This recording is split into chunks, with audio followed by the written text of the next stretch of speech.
how well versed you are with some of the older movies, but in the Mac, Goldie was giving out money to the kids, and the kid was like, "Man, when I grow up, I'll be just like you." But like Goldie was like, "No, ever let me hear you say that. You could be anything. You could be a doctor, a lawyer. You could be don't let me. You can do all that stuff. I don't want you ever see you hear or talk about you wanting to do what I do."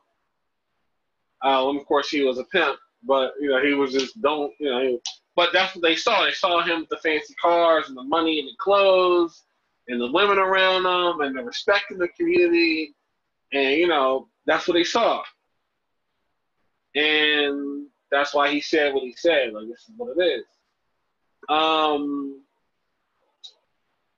But with that though, do you feel that the influences in other cultural races is different? Like, how do you feel, it's different with other races that's not in the Black community? I feel like there are, and I'm speaking generally, so there's always exceptions, but I feel like they hold their community to a different standard.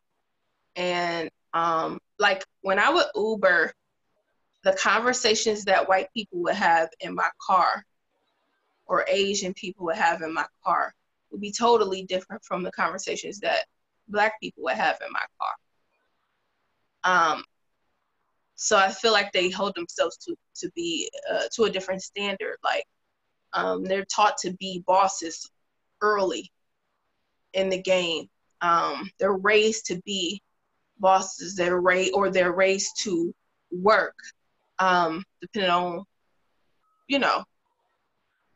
where you're from. And I don't feel like enough of I can only speak for our young Black males. My experience with them, I don't feel like they're being taught that from a young age. They're taught to be like consumers. They're taught to be, Yeah, very true. And I can tell you right now that the other races are very aware that we are consumers and we are trendsetters, but we're also consumers, which is, there are theories. That's the reason why, Asians will open up a lot of stores like hair stores and nail salons in the Black community, because they know that all we do is consume. We're consumers, and there's certain values that we hold for that. So that's where they open up things. That's where, they appeal to. That's why, even though it'll be a product that seems Black, doesn't have a Black owner. A lot of black hair care products are not owned by Black people. Yep. Because they know that, hey, we're going to consume. Here, talking about consumption and even changing mentality, I wish there was a study out there to see the probably increase in debt because of the bling bling era in music. That would be great. Like people trying to get the cars in the 28-inch rims and all the chain. Can you imagine how much stuff went up? All the debt trying to acquire that because of that mentality, trying to get to the yachts and trying to have hotel parties and trying to, buy a fresh pair of Air Force Ones every 2 weeks. It's crazy. And the stuff that we value, I guess because I grew up, we were poor, but we weren't like, it wasn't horrible, but we couldn't afford like name brand stuff. And so because I grew up not being able to afford it, I don't really care much about it now at this point. At all. And that's good, but some people have the opposite happen.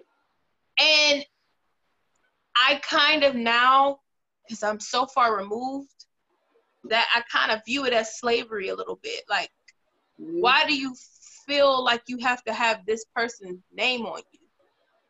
Yeah. For what?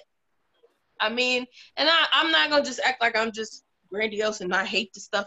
I don't. You know, some of it is cute, but I'm not like really that pressed about it. You know, I'm just not, and I just, especially when you're just really for real, like you gotta have it, every item. Oh, I gotta have the belt and the shoe, and you're giving him so much money, and he don't care at all about you. Yep. That's the thing I was partly frustrated with, like Kanye West coming out with this clothing line that nobody can buy. Not even the biggest ballinest hood people can buy. It's like, but then you want us to back you up, though. Right. I don't know.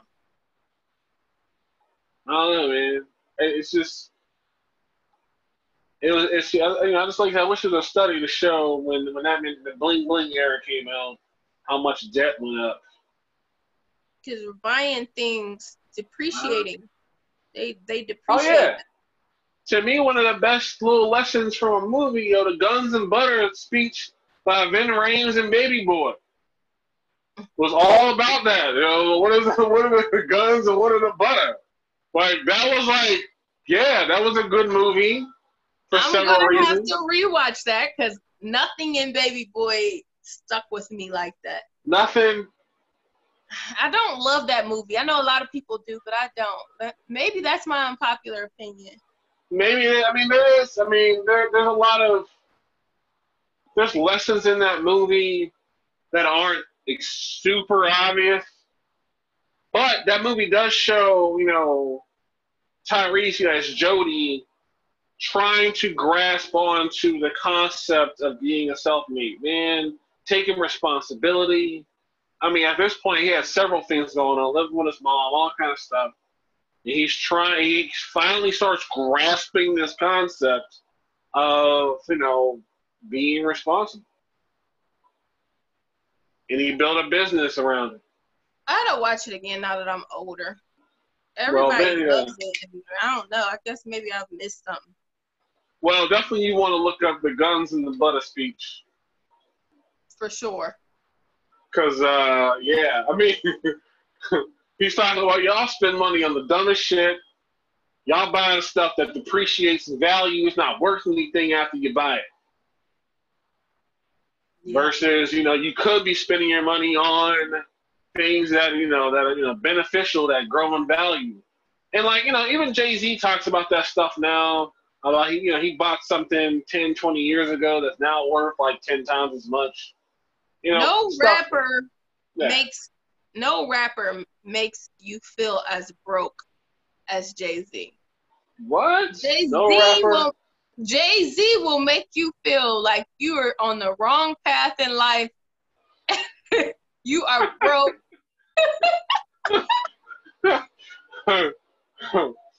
Yeah, he was big pimping on white yachts. He make you want to be like, I need to get some stocks. I need to go buy some paintings. Like, I need to step up my swag. In the right way, though. This stuff is so expensive. It'd be like, what? You got to look up some of the stuff he's talking about. Yo, for real. Yeah, wait, what is this? And then but then he got a private jet and stuff. He got a private jet. And I don't think people in general, when they look at these things, they don't do the research to see, one, what it takes to get to the point where you can acquire those things, but also the maintenance on some of these things. Or the fact that they may not own what you think they own. They may be renting, they may be leasing it, they may be part of some endorsement deal. They may not actually be spending the capital on things you think they are, and some of it's not even worth it. People want to get expensive cars and stuff, and they're not understanding what the maintenance is. All these rappers bought those Bugattis. Man. And financially, it's one of the stupidest decisions you can make. Just in car maintenance wise, there's 2 garages in the country that even service or will even touch that car. Oh, really? Yeah. Now there may be more now, but when they first were starting to be bought up by rap, I mean, when they very first started, there was one garage in the country that was certified to work on. So, I think the garage is like in California, which makes sense. There's a lot of racing and stuff. So if you were in New York and you bought a Bugatti and something went wrong with it, you gotta ship your car out there to be fixed. Right. Right. So people want to buy this stuff, and I think it happens in the hood too, where people they want. Remember when we were kids, it was all about having Beamers and Lexuses and having a Benz, which is always funny to me because if you from the suburbs it's a Mercedes, but from the hood it's a Benz. But anyways, yeah. So that's what they wanted. People wanted that. And they didn't realize what the maintenance is on those cars, especially the German ones. And they would save up money, buy these cars, and then they couldn't keep it because they couldn't afford the tires or even to do, some of the part changes and stuff they needed to maintain this car. So, yeah, people don't think about they want this status. And what kills me is the next car is coming out. So you're going to get over this car. By next year, you're gonna be thinking about a whole different kind of car. Like it's just right. a cycle. And people need to stop following the rappers and start following like Warren Buffett. Look at Warren Buffett's like one of the richest dudes that ever existed in this country, and he is one of the most meager, like he's like living in a ranch house for like a Honda Civic. But those are the ones like who got the most money. They dress frumpy. Oh yeah! Adam Sandler, rich as hell. He got what they call bacon neck on his t-shirt. He don't buy new clothes at all. Never. Like they just. I mean, they'll have a nice car, but they keep it real low key about how much bread they got. They don't do all that flashy stuff. It's not because they know it's not worth nothing. There's no point in doing that. Like the term. All right, so. Are you aware of the term nigger rich? Oh, yeah. Aware of that? Yeah, that whole nigger rich concept. You have horrible credit. Broke mentality. Right. You have horrible credit. They call it your house rich. You have a nice house, you got a nice car, but you don't got enough money to put gas in the tank. Hood rich. That being hood rich. Right, being hood rich. Big Timers made a song, Still Fly. That's all revolved around that song, that concept. Yep. And the cycle needs to be broken. And in terms of being entrepreneurs and having the right mindset, right mentality, and pushing forward on that stuff and supporting it. So, yeah. Yeah. Now, along with what you were saying though, about the kid that was asking if he sold drugs, and I kind of want to move on to this topic about do black men choose unorthodox methods of employment? And what I mean by that is we dream of industries that the average person doesn't do, the average person even qualify for, or is extremely risky or illegal. And Biggie, Notorious B.I.G., in the song, because there's a song that's like, it's called Things Done Changed. Have you heard that one? And they reference it in the movie Boiler Room. But the line that's brought up is either you're slinging crack rock or you got a wicked jump shot. That's it. Those are your two options if you want to make it out of the hood. Is either you are a drug dealer or you are a spectacular basketball player. I don't think this world is set up for people like us. Not just black people, but I am speaking of black people, but I don't think it's set up for artists. And yeah, because you're starving or you are super rich. There's like not a whole lot of in between. Mm-hmm. school isn't like oftentimes us artists,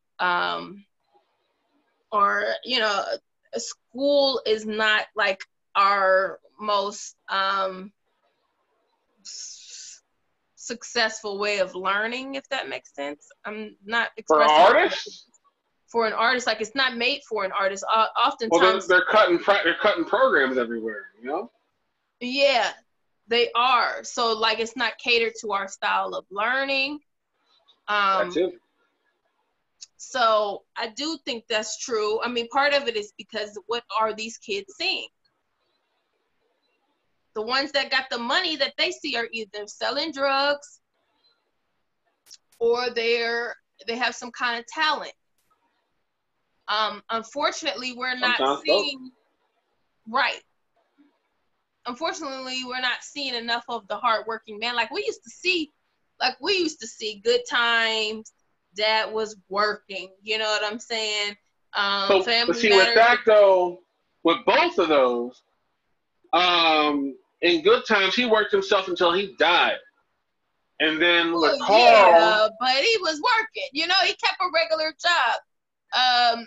Uncle Phil was a lawyer. Carl was a police officer. Dr. Huxtable. The Huxtables were awesome. We saw working men on TV. We did. And nowadays, there's no working men on TV really, unless it's like reality show. I don't think a lot of our youth, like when I used to work for a job where I had to conduct 2 groups a month. And so in those groups, I would have some of my young men tell me like what they would want to do when they got older. And then I would actually have them meet with a person who was doing what they want to do. That's and smart. I try to have it be a Black person, but it's not always a Black person, which is fine. Like there was a kid who was into drawing and he's into graphic design and stuff like that. So I had one of my homeboys sit with him and we met him at Starbucks. We had one of those meetings and let him ask any question he wanted to ask, and he just told him what he can do, what steps he can take. One of my girls, she wanted to be a singer. She didn't want to do nothing else but sing. But I took her to a college tour, and she learned that day that she could actually go to school and study music, which she never knew that was a thing she could study. So I just think our kids don't know what jobs are out there. So they don't know what they don't know. But in general, yeah. I think many people on our level, and I'm talking about the bottom 99%, you know, we don't know. There's a lot of things that are in play by the top 1% that we're unaware of. That is something that is of impacting masses of people. That's we're just going along with the flow because we don't know anything different. Like with that same conversation from earlier, I'm like, why would I do something to risk myself going to jail? Well, all right. So think about this though. You brought up Jay-Z and his success, his mentality, but how did Jay-Z start? Well, most of them started in trapping and whatnot.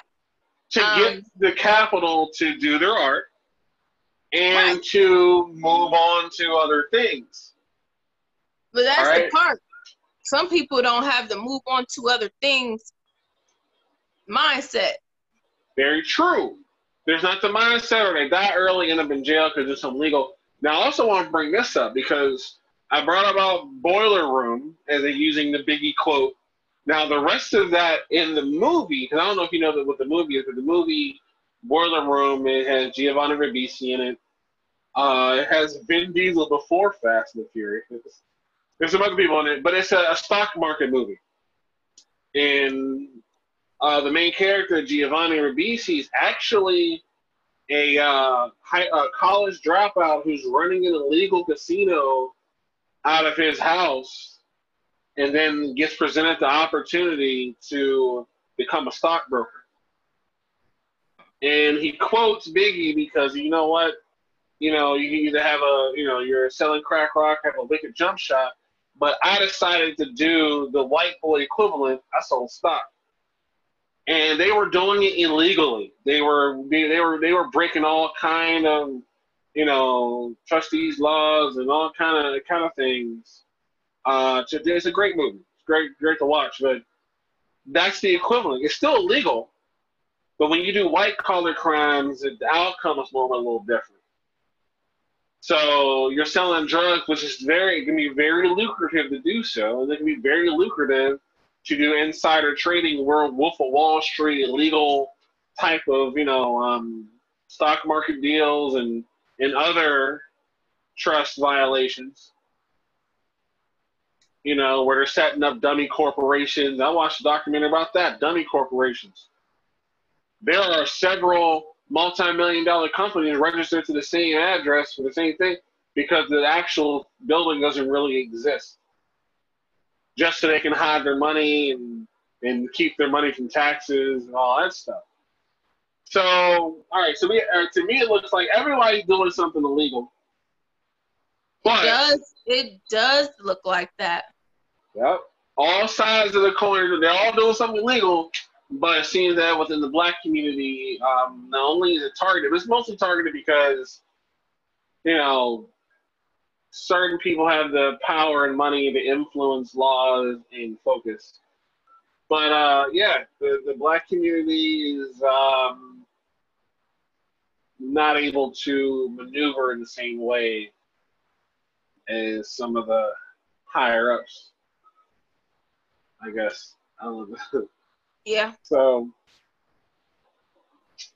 I don't know. So I don't know if, in terms of black men being lazy, is as much of a thing as it is having the right role models and supporter and influences that's necessary to spark that fire, man.